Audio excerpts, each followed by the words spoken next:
All right, buckaroos and buckarettes. If y'all want to go up to the upper room, I believe we got something quite special this morning.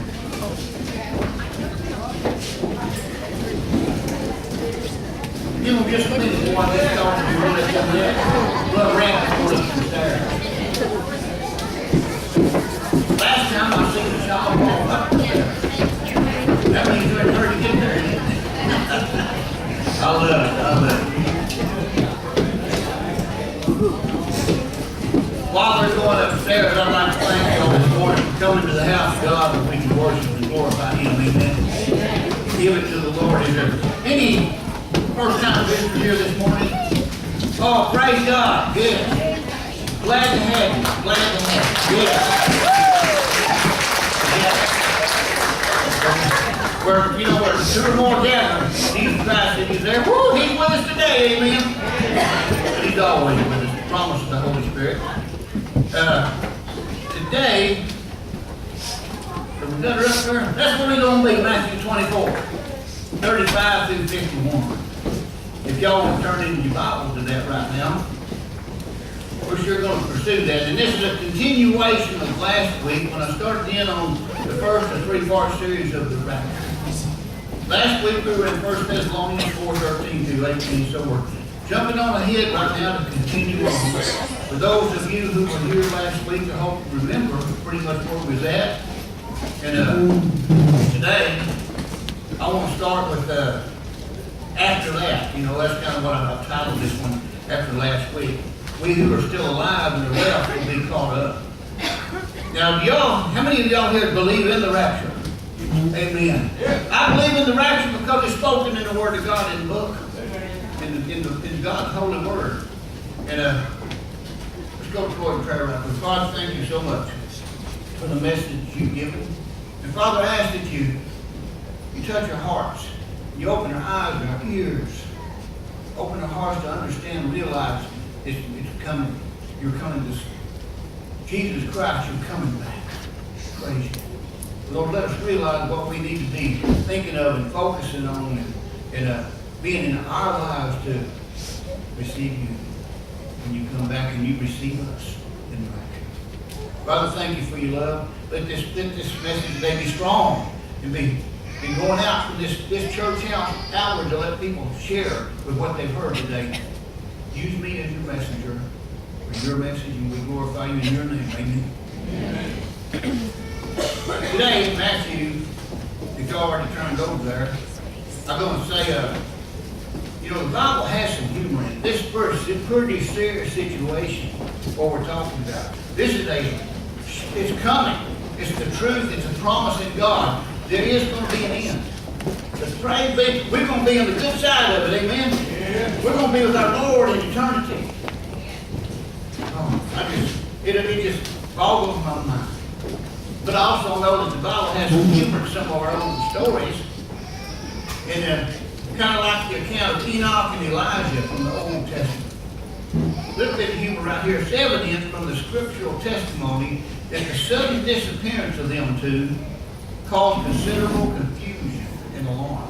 Just think about what's happening right here. You can read about it in Genesis 5:24, but I want to tell you, Enoch walked with God, and then he was no more. God took him away. Now this is a man that truly loved the Lord, truly walked with God, and God favored Enoch. And Hebrews 11:5, adds to the story. By faith, Enoch was taken from this life so that he did not experience death. And he could not be found. You hear what I just said? He could not be found. So what does that tell me? Somebody's looking for him. Whoa, what happened? That in front of them in their sight, they're thinking, what happened? Where'd he go? He could not be found. Enoch and Elijah were important men of their time, brothers and sisters. We're not talking about nobody here. We're talking about somebody pretty important to the Lord and in their day. Yet one day, they were more or less going about their normal business as y'all did this morning, as we have today, as we will throughout this day. And the next day, they was gone. They both had disappeared without a trace. You believe that can happen? Amen. It's spoken in the book. God God does not tell lies. He cannot stand the lies. So everything we're hearing and reading is the truth. And this is going to remind me of a good story. One summer at a church camp with the kiddos, they kind of staged an elaborate early rapture. The kids did. While the camp director was off to town to get something. When he returned, everybody was missing. There was clothing on the ground as though people had passed through it, like it just dropped. There's a motorboat on the lake circling. The motor was going, but nobody in it, making circles. And everything in the kitchen was functioning without a cook. Pots was boiling, not real heavy, but they were boiling and getting ready. And a carefully timed phone call from town by maybe one of the kiddos who said, "Hey, what's happening here? Everybody's missing here in town." The camp director just got back now. It only added to the fact. And he said, "I really got to admit it. It shook me up for a minute. Just imagine with me the effect that this will have on the lost world." What I'm getting at, when the time comes, brothers and sisters, you're going to be thinking, if you haven't been raptured with the Lord, you're going to be thinking, where did everybody go? What's happening? Because after the rapture, we're going to face the tribulation. And this is serious. But the rapture is a joyful event that we pray for. We go to church, we listen to the Word of God, we pattern ourselves to walk in Christ so we can face that time. And when the Lord comes back for us, praise God. Matthew 24, 35 through 51. I want to share the scriptures. It says, "Heaven and earth shall pass away, but my word shall not pass away. But of that day and the hour no man knoweth. No, not the angels of heaven, but my Father only. Only God. But as in the days of Noah, so also will be the coming of man. Whereas in those days that were before the flood, people were eating and drinking, marrying up, being given away in marriage, until the day Noah went into the big boat. He entered the ark and shut the door. And you not until the flood came and took them all away, so shall be the coming of the Son of Man." You know, Noah, it took him 100 years to build that ark. 100 years. And he was preaching to his brothers and sisters. He was preaching to the people what's going to happen. God's judgment, His wrath will come upon the earth because of the sinful world that it has become. And brothers and sisters, we're back in that circle again. This world is sinful. Yeah. This world is evil. And I see it expounding daily. I don't wait for next month, next year. I see it happening every day. Which tells me that it's not going to be long before the second coming, or Jesus will be here. In verse 40, it says, "Then shall be two be in the field. One shall be taken and the other one left." See, that means that there's an argument in this when you talk to different pastors, different groups. The one that's taken, the one that's left, does that mean that the one that's taken is raptured, or the one that's taken is to face the tribulation? The judgment. That's what I'm thinking. And two women shall be grinding at the mill. One shall be taken, the other one left. Watch therefore, as the scripture says, for you don't know when your Lord's coming. You doth not know the hour. Spoken by our Lord. Verse 43, "But know this, that if the goodman of the house had known, and that watch the thief would come, he would have watched and would not have suffered his house to be broken up." That tells me, brothers and sisters, we need to be vigilant. We need to be ready all the time. Not just part of the time when we feel good, when we think about it. We need to be thinking and focus on our Lord and Savior, Jesus Christ, but He is coming back. And if He came back today, I'll ask you that age-old question. What's going to happen to you? Where are you going to be? Where are you going to be? "Therefore," verse 44, "be ye also ready, for in such an hour as you think not the Son of Man will come." You know who that's directed at? That's directed at you, brothers and sisters. That scripture right there. Verse 44. "Therefore be ye," that means you. Be ready, for in such an hour as ye think not, when you ain't going to expect it, when your mind's on something else, are you saddled up, your cinches tight, and you ready to ride with the Lord? He coming.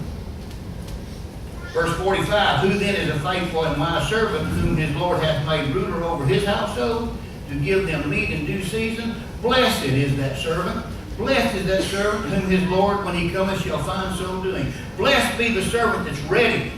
Blessed be the servant that has his home ready.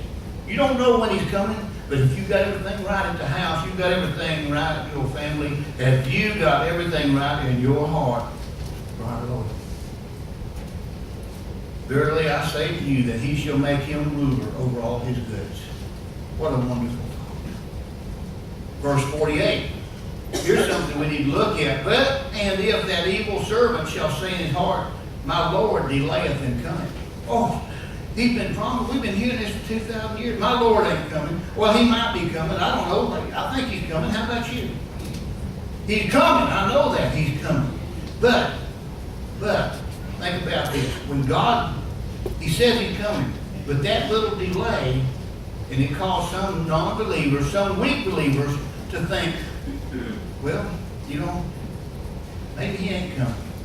But what if he's given just a little bit more time, if he can delay his coming in the second half, what if he's given just a little more time for the other people, the other ones who, sinful people, giving them time to repent? Amen. By hearing the word of God, by hearing the preaching that we go out and give, each one of us. I'm not the only preacher here today, amen? Yeah. We're all preachers in the word of Christ. We all share our Lord with people. Anybody that just remotely wants to hear it, and we're going to tell those who don't want to hear it, because that seed can be planted. Amen?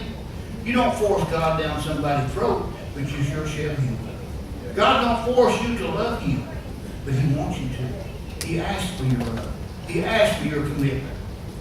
And I ask him to love you and for his forgiveness.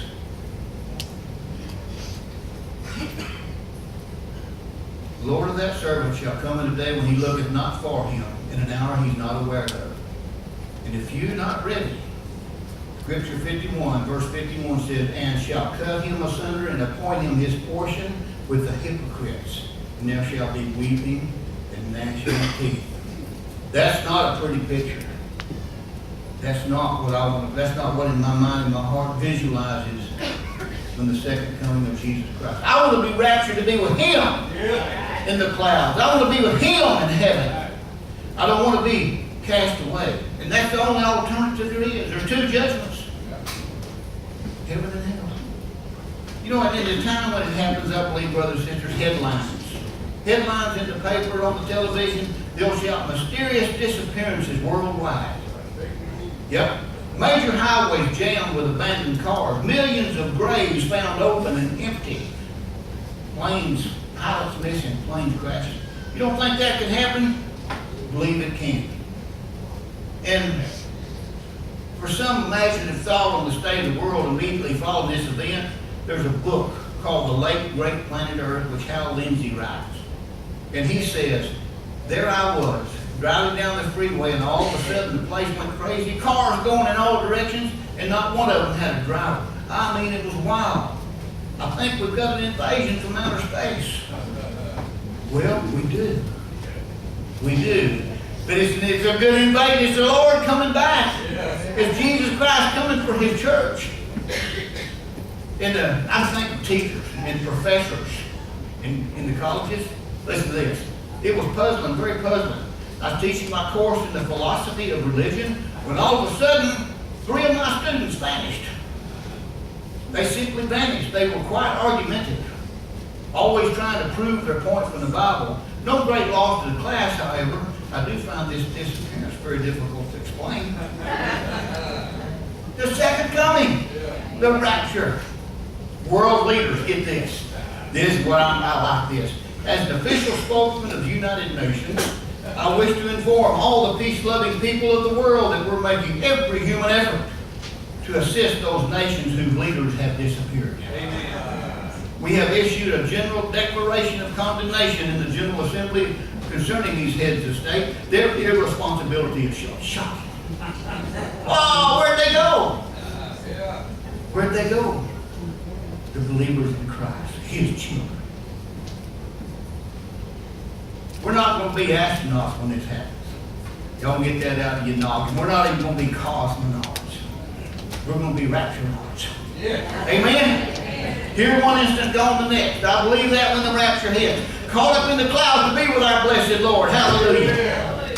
But that's not all. Listen to me. There's more to the story. As with the saints and dead, as with them saints and dead, we will be changed in an instant.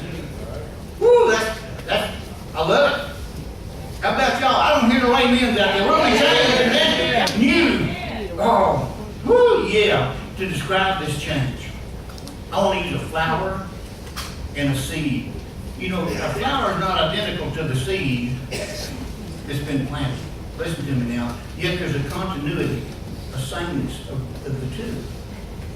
The one is a real part of the other, and yet the seed pales. It pales in comparison to a mature blossom. Amen? So that it is. This earthly body is the seed. And the resurrection body is the flower that comes from that seed and that blossom. Amen? Yeah. The new body. And at that moment, wow, here it comes. Praise Jesus. At that moment, the blind will see him.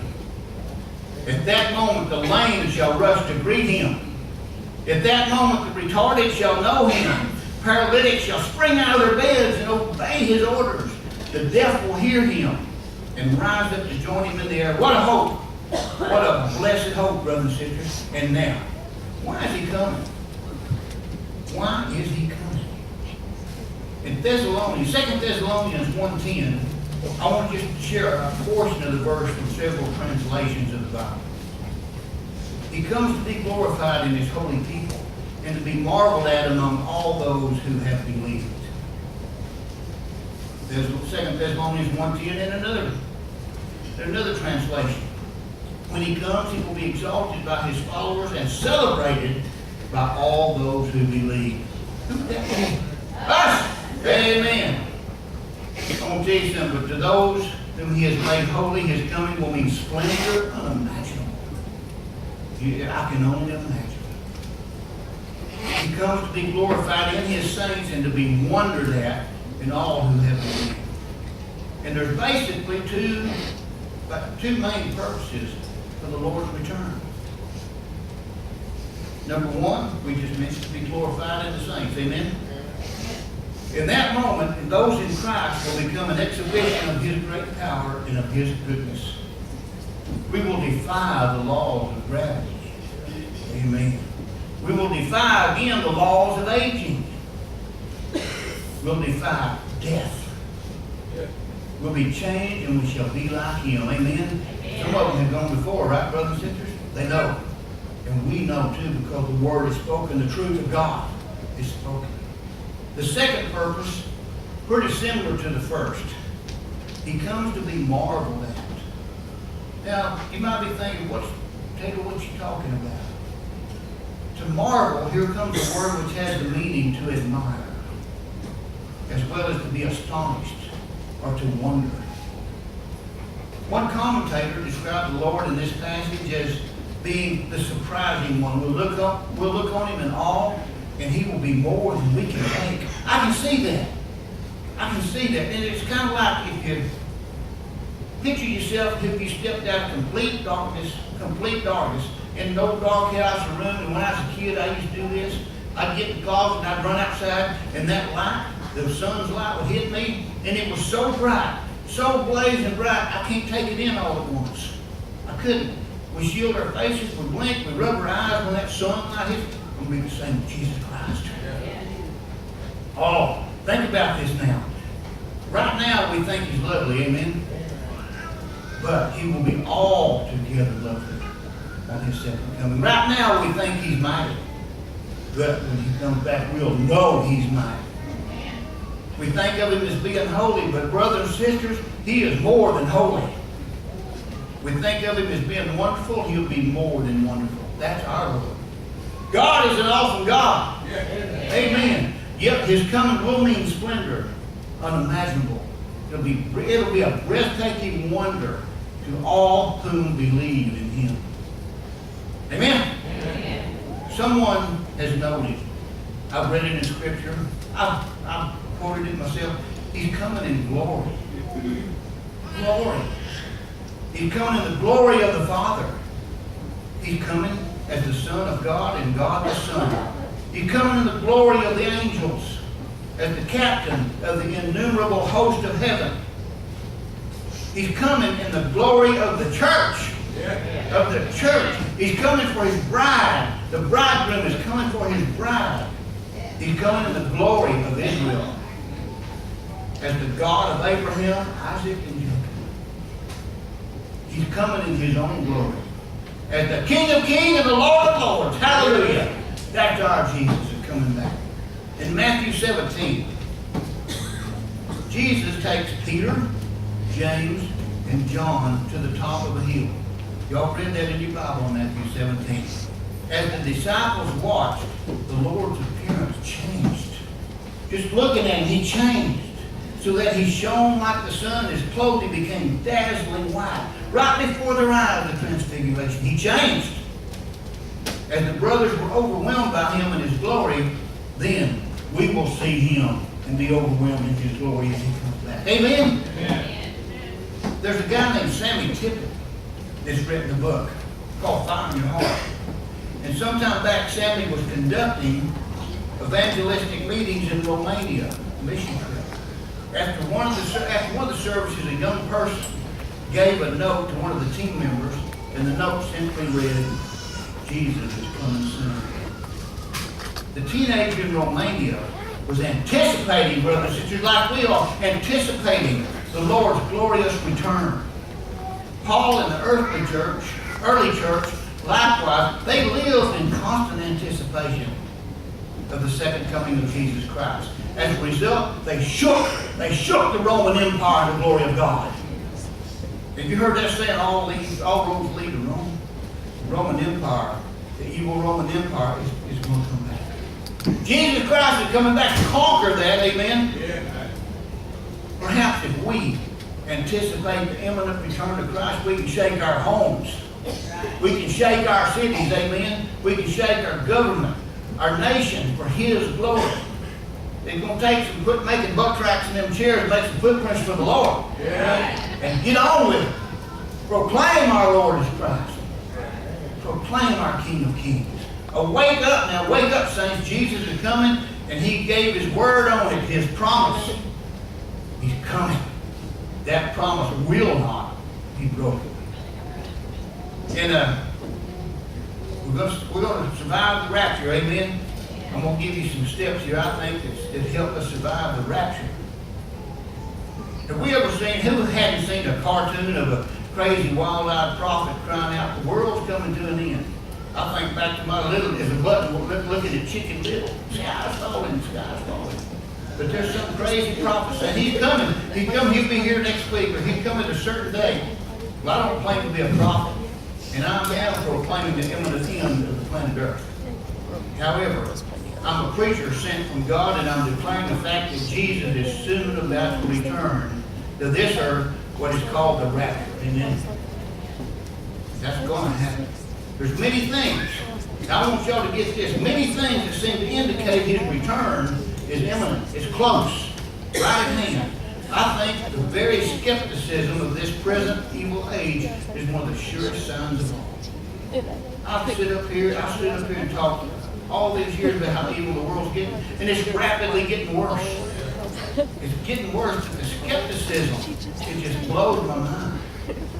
In 2 Peter chapter 3, verses 3 and 4, and then 8 through 10. Let me read this to you. 2 Peter 3, 3 to 4, 8 and 10. First of all, you must understand that in the last days, now this is what's happening now. Y'all got it, 2 Peter 3, verses 3 through 4, 8 through 10. In the last days, scoffers will come. Ever heard them? Yeah. Scoffing and following their own evil desires. They'll say, "Where is this coming that he promised? What's happened? Ever since our fathers died, everything goes on as it has since the beginning of creation." But don't forget this one thing, dear friends. With the Lord, a day is like 1,000 years, and 1,000 years is like a day. The Lord is not slow in keeping his promise. As some understand slowness, he's not slow, he's patient with you, not wanting anyone to perish, but everyone, all to come to repentance. But the day of the Lord will come like a thief.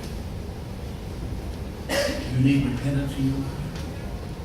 You need repentance in your life? Amen. Praise God, He's forgiven me. Praise God, He hears me. When I get on my knees and pray to Him. Praise God, He hears me when I'm driving down the road. And I ask Him, I talk to my Father. Yeah.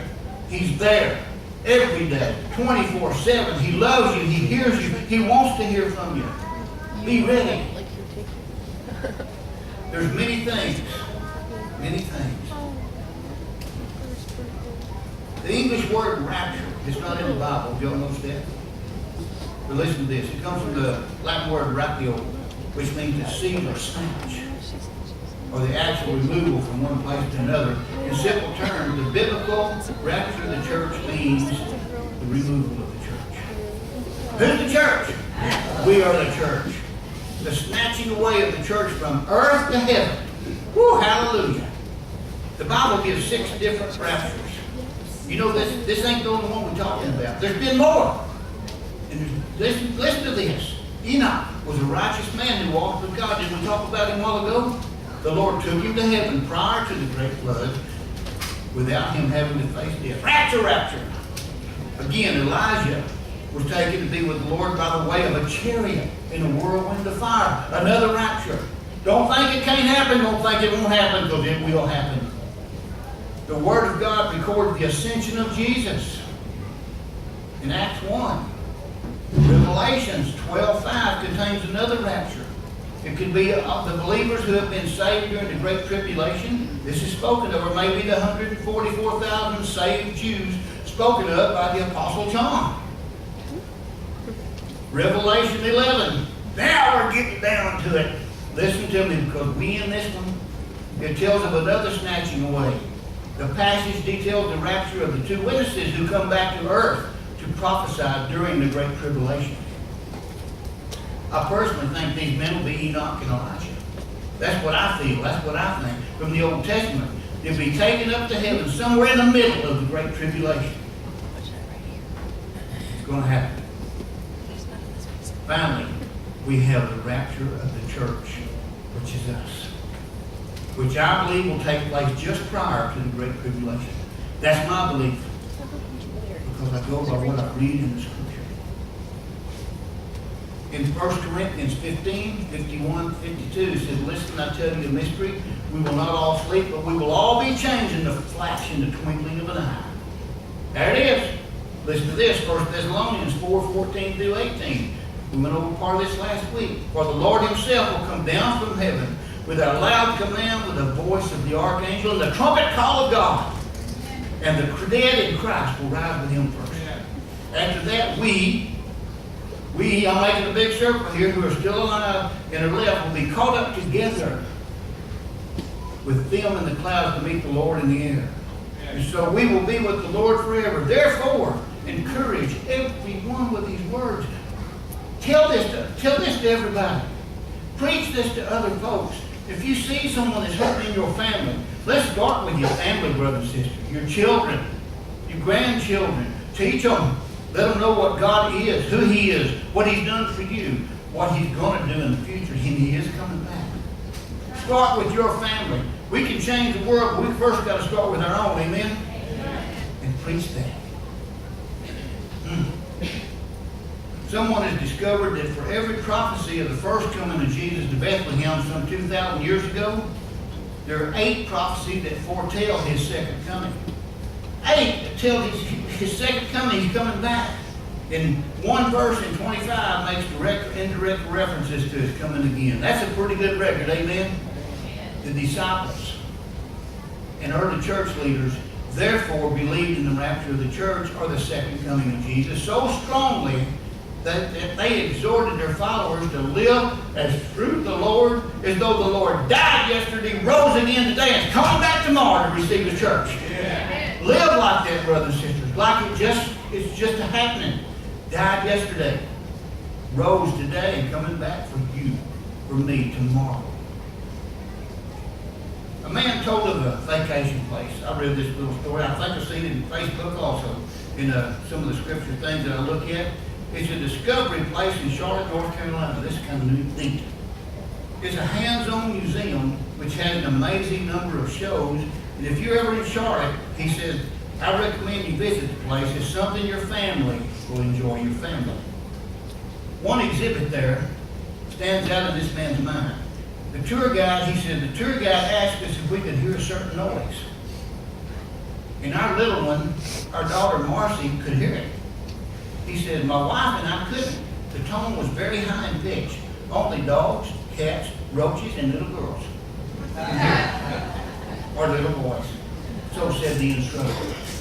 She then went to explain that if a person was around 40 years of age or older, he or she would not be able to hear the sound.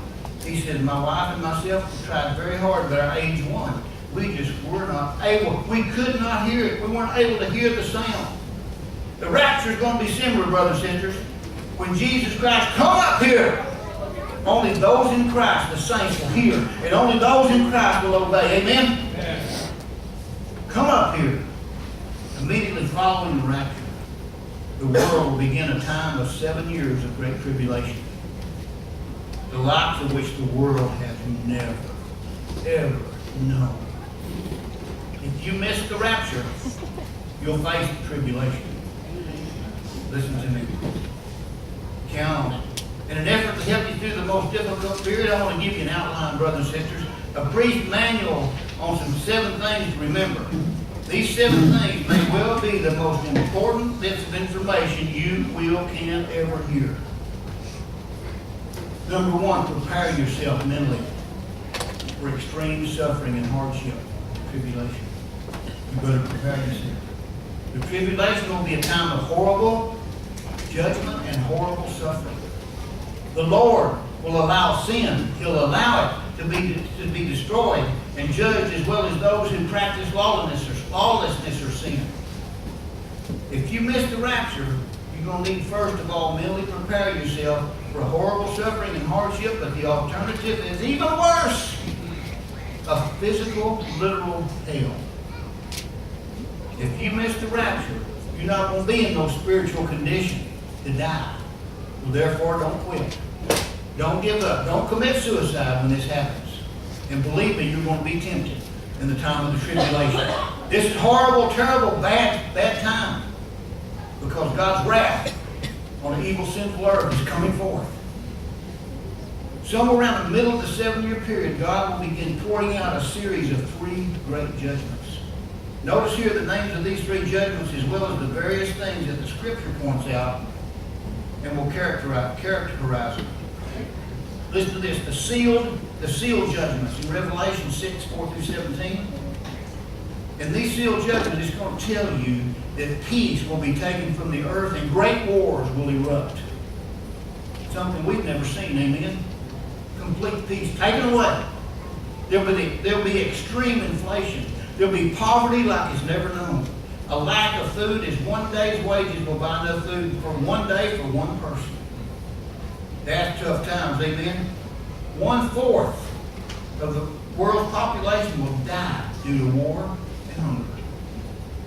Many people will experience religious conversion and become followers of Jesus Christ, but most of these people will be hunted down and killed at that time. If you miss the rapture, you're going to face the tribulation. And if you give yourself to God and ask Him to be your Savior, at that point in time, you're going to be hunted down because evil rules the world then.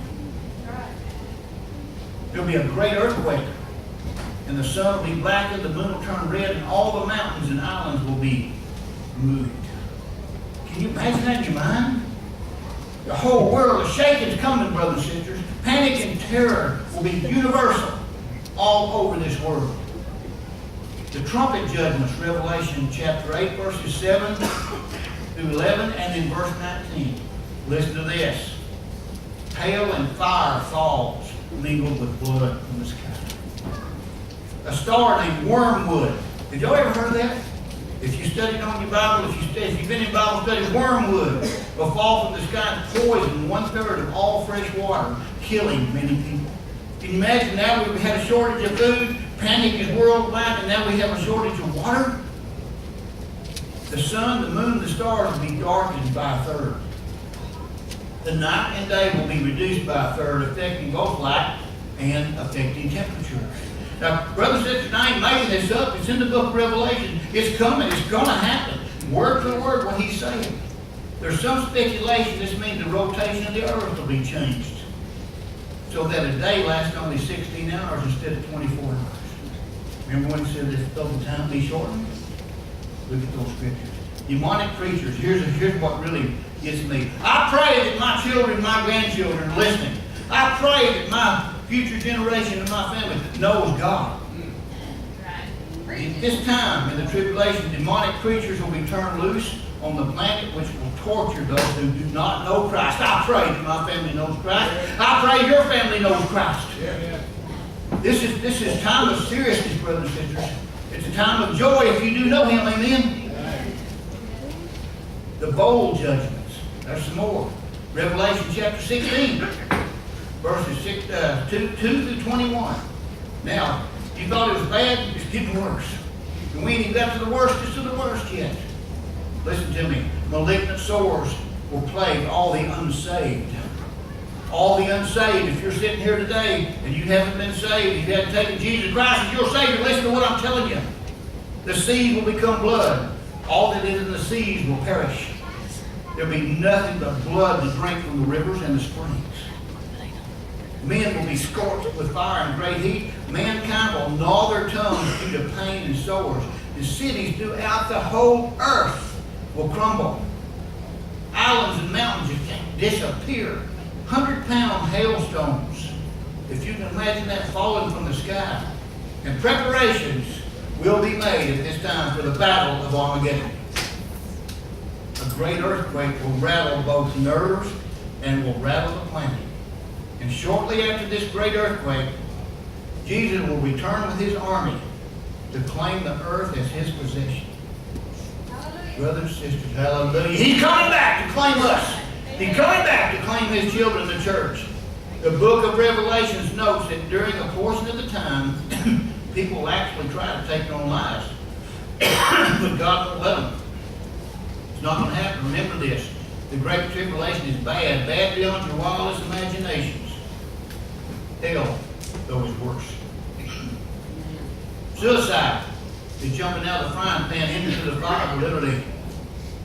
Wait, think, pray. There's still time. There's still hope. So don't give up. We're going to come back next week and continue with this. And brothers and sisters, if this doesn't make you think, this is the reality. This is the truth in the Word of God. Yeah. Preachers, and I'm saying this, some preachers are afraid, don't want to scare or get into somebody's mind that this is the booger man. It is the booger man. Satan is bad. Satan is evil. But God is good. Jesus Christ said if He's your Savior, if you've taken Him, you'll be protected from this. You'll share eternal life and glory with Him in heaven. Amen? Amen. Otherwise, you're going to face what I've just talked about, and next week it gets worse. But there's a way out. Amen? Yeah. And that's a gracious, glorious word of God that gives it to us. Next week, we're going to start with repent. Get right with God. So, y'all ride with me. Go home and study on this. Get in the book of Revelation. It's not nothing to be scared of if you're ready. But it's sure something to prepare for if you're ready. You know what I mean? Yeah. Smell what I'm stepping in? Oh, yeah. This is it, brothers and sisters. This is the Word of God. This is the truth. We preach the good, we preach the bad. And I'm not talking about just me, I'm talking about all of us. Tell your kids what you're learning here. Tell your kids what you studied in the Bible. Show your kids where it is. Sit them down on your lap. I don't care if they're 37 years old. If they don't know, sit them down and talk, because I love my family. I love my children, and I love you. I want us to all be together when that time comes, when the second advent happens. There's a difference between the rapture and the second coming. Did y'all get me? Yeah. Let's be prepared, amen. Let's go to the Lord in prayer. Father, thank you for this day. Thank you for this message, which is so strong, Father. It puts the fear of God, which is my love for you, right in my heart. And Father, I pray, I ask that you touch the hearts of everyone here to go out and be bold and brave and tell others, tell their family, show them just what's going to happen, but what also is what's going to happen in your grace. but your forgiveness, your love, and we be with you in heaven in joy and happiness eternally. Father, I pray that nobody faces this tribulation, but there will be. But Father, I pray that it's not us or our family, that we are learning, we are aware, we are stepping out for you. Father, there's somebody in this room today, you know who they are, they know who they are, if they haven't accepted you as Savior, King of Kings. I ask that person or persons from your heart, brother and sister, what you've heard today is the truth. God is a loving God. Jesus He was sent here for you. Pray this prayer with your mouth. Form the words with your mouth. Confess with your mouth. Father, I'm a sinner. Please forgive me of all that I've sinned in. Father, I can't do this. I know now. I know what's facing in the future. Father, I ask that you be my King of Kings, my Lord of Lords. Wash me with that blood, with your blood, Father, that you gave freely for me. Father Jesus, I believe that you came to this earth for me. The Scripture says so, and I believe you came for me. You took all this pain and suffering for me that I should be taking every moment, but you took it on your shoulders. Father, you, in 3 days, you beat death. You arose to heaven. You have risen, and you prepared a way for me. In your Scripture, you said, I go to prepare a place for you, and I'll come back for you, Father. Please come back for me. Forgive me, a sinner. I need you as my King of Kings, my Lord of Lords. In your name, Jesus Christ. I pray this. Amen? Amen. Brothers and sisters, y'all come back this week. We're going to get it. We're going to finish up with this series, and we're going to finish off with communion. That's the time that's going to be special also. And I want to make one announcement before we leave out. I was going to do it at the beginning, but now it's a good time to do it. Happy birthday to you, Wayne. Yeah. I didn't forget to very instrumental in leadership in our church and a good Christian man. Amen. See y'all next week.